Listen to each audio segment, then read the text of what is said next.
गर्मी में 5 अनाथ बहनों का बर्फ का फर्नीचर। अरे दीदी, बहुत गर्मी लग रही है, जल्दी से सत्तू का शरबत बना दो ताकि गर्मी को भगा दूं। हाँ दीदी। हाँ हाँ, बस बना रही हूँ। गरीब सलोनी जैसे तैसे सत्तू का शरबत बनाकर अपनी बहनों को पिलाती है तो चारों बहनें अजीब सा मुंह बनाती हैं। इयो, दीदी कैसा शरबत बनाया है, ये तो वो है ही नहीं जैसे मम्मी बनाती थी। हाँ दीदी, इसका स्वाद तो बहुत अजीब सा है। दीदी, ये सत्तू का शरबत नहीं है, ऐसे हम गर्मी में तरोताजा कैसे होंगे। ये तो मुझे आटे के घोल का लग रहा है। मम्मी होती तो हमें कितना अच्छा शरबत बना कर देती थी, लेकिन अब हम अनाथ हो गए। मुझे माफ कर दो तुम चारों। तुम्हें तो पता है घर में कुछ भी ढंग का खाने पीने को नहीं है, सिर्फ खिचड़ी दाल थी, सत्तू नहीं था, इसलिए मैंने आटे के घोल को ही शरबत बनाकर दे दिया। सोचा था कि तुम्हें पता नहीं चलेगा, पर पता चल गया। मम्मी पापा के जाने के बाद सब कुछ बहुत मुश्किल हो गया है। दीदी, ऐसे रो नहीं, आपको ऐसे देखकर अच्छा नहीं लगता। मुझे भी तुम लोगों को ऐसे परेशान करना अच्छा नहीं लगता। तुम जानते हो घर में पैसे नहीं हैं, ऊपर से गर्मी है। जब पैसे लाऊंगी तो सत्तू का शरबत बना दूंगी। भले ही हम अनाथ हो गए, लेकिन अपने आप को कभी अनाथ मत समझना। तुम्हारी बड़ी बहन हमेशा तुम्हारे साथ है। तभी चारों बहनें सलोनी के गले लग जाती हैं। कुछ देर बाद सलोनी अपनी बहनों के लिए ज्यादा पानी डालकर खिचड़ी बना देती है। एक पंखा था, वो भी चलना बंद हो गया था। ओहो, बस इसकी कमी थी, अब ये भी बंद हो गया। अब हम गर्मी में कैसे रहेंगे। हमारे घर में कुछ भी नहीं है, ना बेड, ना सोफा, ना कुर्सी, ना खुद को देखने के लिए शीशा, और ना ही फ्रिज, वरना हम बहुत ठंडा पानी पीते। ये गरीबी और गर्मी ने हम बच्चों की जान ले रखी है। दीदी, मुझसे ये पानी वाली खिचड़ी नहीं खाई जा रही। मुझे भी दीदी खाने का मन नहीं है, मेरे को अच्छा अच्छा खाना खाना है। कचौड़ी, पूरी, मटर पनीर, दाल मखनी, चावल, आइसक्रीम, कोल्ड ड्रिंक, ये सब हमें कब खाने को मिलेगा। देखो, ये सब खाने को जब मिलेगा जब मैं नौकरी करने चली जाऊंगी। तब तक थोड़ा सब्र कर लो, मैं आज ही काम देख कर आती हूँ। फिलहाल सब मेरे साथ बैठकर खाना खा लो। ठीक है दीदी।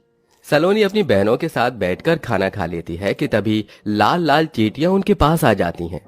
ओह, दीदी, देखो, लाल चींटियां कहीं काट ना ले। हमारे घर में कहाँ से आ गई। हमारे पास कुछ मीठा भी खाने को नहीं है। दीदी, इन्हें भगाओ ना। चिंता मत करो, तुम्हें ये काटेंगी नहीं। मैं अभी हल्दी डाल देती हूँ जिससे ये अंदर को ना आ पाए। फिर दीपा वहां पर हल्दी छिड़क देती है। इसके बाद चींटियां आना बंद हो जाती हैं। वहीं सलोनी भी धूप में परेशान होकर अपने लिए काम ढूंढती है, लेकिन कोई भी उसे काम नहीं देता। वो घर में घुसी ही थी कि इतने में सबसे छोटी बहन उसे पानी देने के चक्कर में मटका फोड़ देती है, जिससे सारा ठंडा पानी गिर जाता है। दीदी सॉरी, मुझसे गलती हो गई। मैं तो आपको ठंडा पानी देना चाहती थी, मटके का। अरे किंजल, तुम्हें ये करने की क्या जरूरत थी, मैं अपने आप ले लेती। अब हो गया ना नुकसान, ठंडा पानी पीने से भी हाथ धो बैठ गए। अब कुएं से पानी लाना पड़ेगा, और वो भी ठंडा नहीं होगा। इतनी प्यास लग रही थी। दीदी, वो बहुत छोटी है, उसे कुछ मत बोलो, मैं कुएं से पानी ले आती हूँ। पर अब पानी रखेंगे किसमें। एक स्टील की बाल्टी है, उसमें ही रख लेंगे। सलोनी बिखरे हुए पानी की जगह को साफ करती है और दीपा कुएं से धूप में पानी लेने चली जाती है, जहां उसे बहुत पसीना आता है। पांचों अनाथ बहनों की जिंदगी में बिना माँ बाप के बहुत संघर्ष था, कभी खाने के लिए तो कभी पानी पीने के लिए।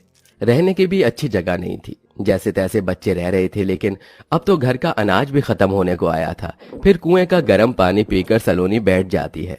हे भगवान, एक तो मुझे काम भी नहीं मिल रहा, ऊपर से मटका भी टूट गया। अब मटका 40-50 रुपए का आएगा, कहाँ से पैसे आएंगे।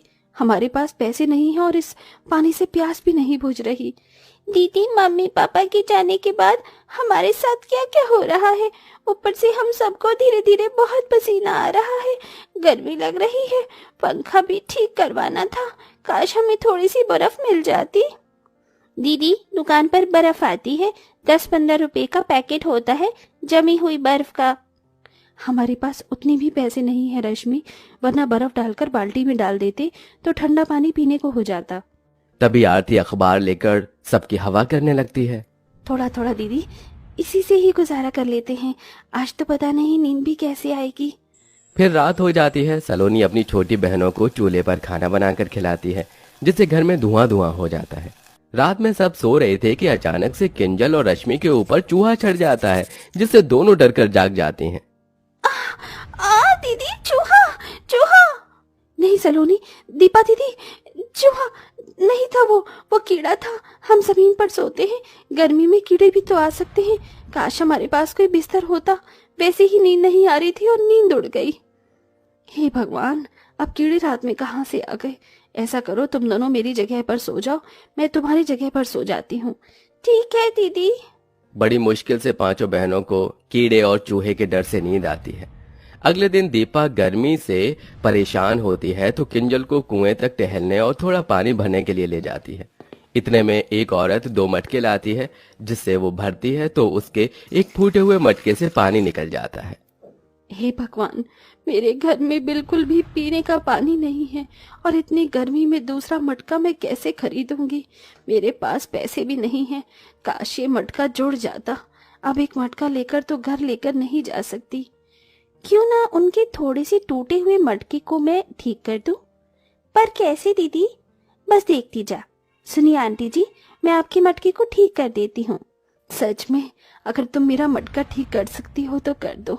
दीपा फौरन पेड़ के पास में से चिकनी मिट्टी उठाकर उसमें थोड़ा पानी मिलाकर मटके पर चिपका देती है और धूप में 15 मिनट बाद मटका सूख जाता है। अब पानी नहीं गिरेगा, आप पानी भरकर देख लीजिए। जैसे ही औरत अपने दोनों मटकों को भर लेती है तो खुश हो जाती है। अरे वाह, तुमने तो बहुत अच्छा किया गुड़िया, बहुत शुक्रिया। अब मैं चलती हूँ।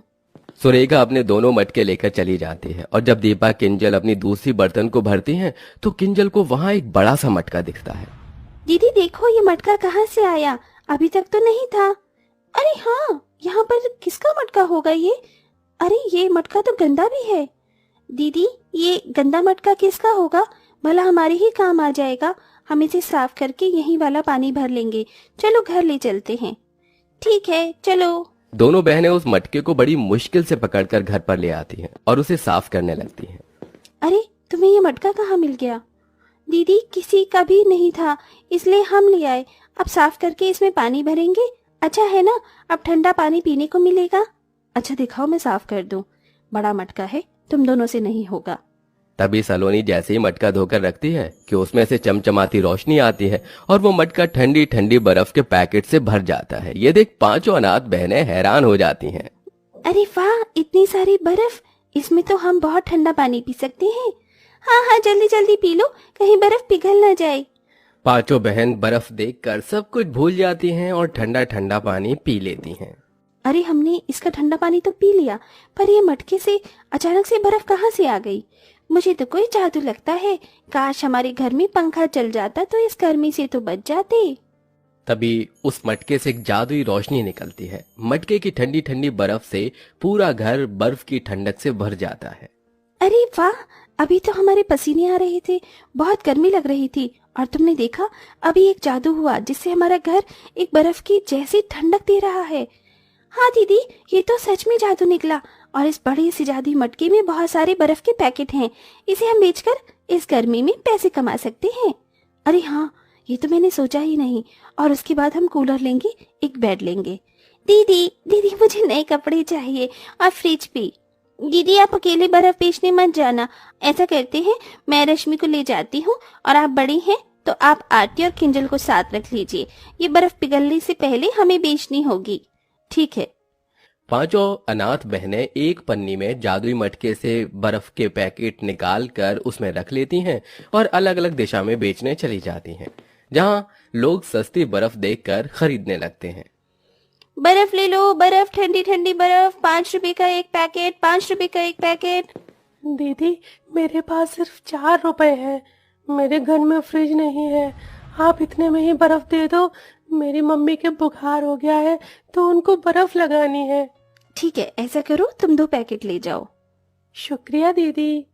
ऐसे ही पांचों बहनें 2-3 हफ्तों तक उस मटके से जादुई बर्फ मांगती हैं और उन्हें बेचकर पैसे इकट्ठे करती हैं और अपने घर में सबसे पहले सोने के लिए एक पलंग और उसके बाद बर्फ बेचकर कूलर ले आती हैं। अरे वाह दीदी, इस कूलर की ठंडी ठंडी हवा में बहुत मजा आ रहा है। हाँ ये तो है, अब हमें कीड़े भी नहीं काटेंगे क्योंकि हमारे पास फर्नीचर में हमारा सबसे पहले बेड आ गया। अब धीरे धीरे इस जादुई मटके से बर्फ को निकाल कर बेचेंगे और सोफा, फ्रिज सब कुछ ले आएंगे। हाँ हाँ दीदी, आज खाने में अच्छी चीज बनाई है ना आपने?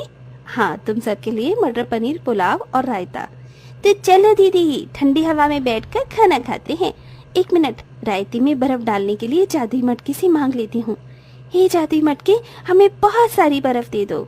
दीपा के कहते ही जादुई मटके की रोशनी से बर्फ का पैकेट पूरा भर जाता है और वो अपने रायते में डालकर मजे और खुशी से कूलर की ठंडी हवा में खाना खाते हैं।